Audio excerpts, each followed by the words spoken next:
আজকে আমরা বানাতে চলেছি ক্যারেট কেক। বেকারির ভিতরে ক্যারেট কেক কীভাবে তৈরি হয় প্রথম থেকে শেষ পর্যন্ত সম্পূর্ণ আপনাদেরকে দেখাবো। তো ভিডিওটি সম্পূর্ণ দেখতে থাকুন।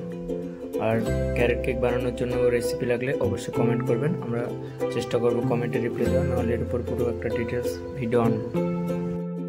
এখানে কিন্তু আমরা গাজর কেটে নিয়েছি আর ঘিয়ের উপর ভেজে নিচ্ছি। আমরা এগুলো মেশিনে কেটেছি কারণ আমাদের কোয়ান্টিটি বেশি ওর জন্য। আপনারা কিন্তু চাইলে হাত দিয়েও কেটে নিতে পারবেন, কোনো সমস্যা নেই। আর ভালোভাবে এটাকে কিন্তু সিদ্ধ করে নিতে হবে, কারণ এটা যদি ভালোভাবে সিদ্ধ না হয় তাহলে কিন্তু খেতে মোটেও ভালো লাগবে না। এগুলো এদিকে সিদ্ধ আর ওইদিকে আমরা মেশিন ফিট করে নিয়েছি। এর মধ্যে ডিম আর চিনি দিয়ে ভালো করে মিক্স করে নিতে হবে। এই মিক্সিংটা কিন্তু খুবই মেন, কারণ এই মিক্সিংটা যদি কম হয় তাহলে কেক খারাপ হয়ে যাবে, আর বেশি হলেও কেক খারাপ হয়ে যাবে। ততক্ষণ পর্যন্ত মিক্সিং করতে হবে যতক্ষণ ধরে চিনিটা ভালোভাবে মিশে না যায়। আমরা হাত দিয়ে চেক করে নেব চিনিটা মিশে গেছে কিনা। প্রায় 15 মিনিট মতো মিক্স করলেই হয়ে যাবে, আর তার থেকে বেশিও লাগতে পারে কিছু ক্ষেত্রে। হাত দিয়ে দেখে নিলাম হয়নি এখনো, চিনি দানা দানা হয়ে আছে। আরও 5 মিনিট মতো মিক্সিং করে নেব। মিক্স করার পর হালকা একটা ফোমের মতো তৈরি হয়ে যাবে, তখন বুঝতে হবে যে হ্যাঁ আমাদের মিক্সিং হয়ে গেছে। আমাদের মিক্সিং প্রায় হয়ে গেছে।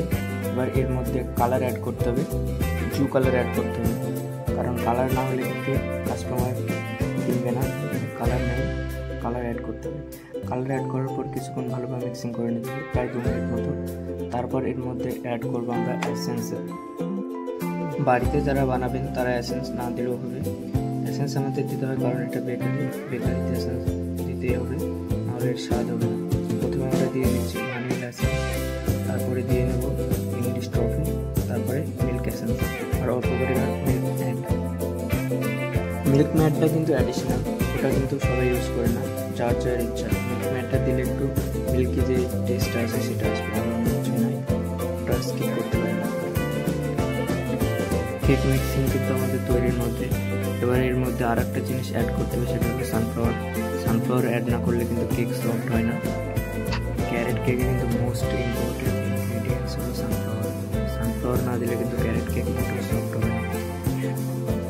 এখানে আমরা 3 লিটার মতো সানফ্লাওয়ার ইউজ করছি, কারণ আমাদের ময়দা যেহেতু 3 কেজি, তার জন্য।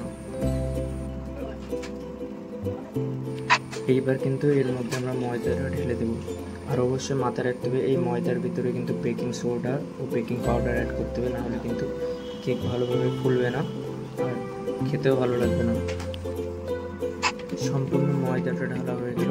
এবার মেশিনটা অফ করে দেবো। মেশিনটা অফ করার পর আমরা যে প্রথমে ক্যারেটের যে মশলাটা বানিয়ে রেখেছিলাম সেইটা এর মধ্যে দিয়ে দেবো। খুবই সাবধানের সাথে দিতে হবে, কারণ এই মেশিনটা কিন্তু অনেক ঘুরছে, হাতে লাগলে কিন্তু অনেক সমস্যা হতে পারে। আস্তে আস্তে আমরা সম্পূর্ণ ক্যারেটের যে মশলাটা সেটা দিয়ে দেবো। সব মশলা দেওয়া হয়ে গেছে। এবার কিন্তু আমাদের ক্যারেট কেক পুরো রেডি হয়ে গেছে। এবার জাস্ট এটাকে মেশিনটা অফ করে দেবো। তো কেক আমাদের রেডি। এবার এগুলোকে ওজন করে সবগুলো ট্রেতে করে নিয়ে ওভেনের মধ্যে ঢুকিয়ে দিলেই কেক তৈরি হয়ে যাবে। ওভেনের ভিতরে 180 ডিগ্রি সেলসিয়াসে 55 মিনিট রাখলেই ক্যারেট কেক রেডি। ভিডিওটা কেমন লাগলো অবশ্যই জানাবেন, আর লাইক, কমেন্ট, সাবস্ক্রাইব করতে ভুলবেন না। দেখা হচ্ছে পরবর্তী কোনো নতুন ভিডিওতে। Bye bye.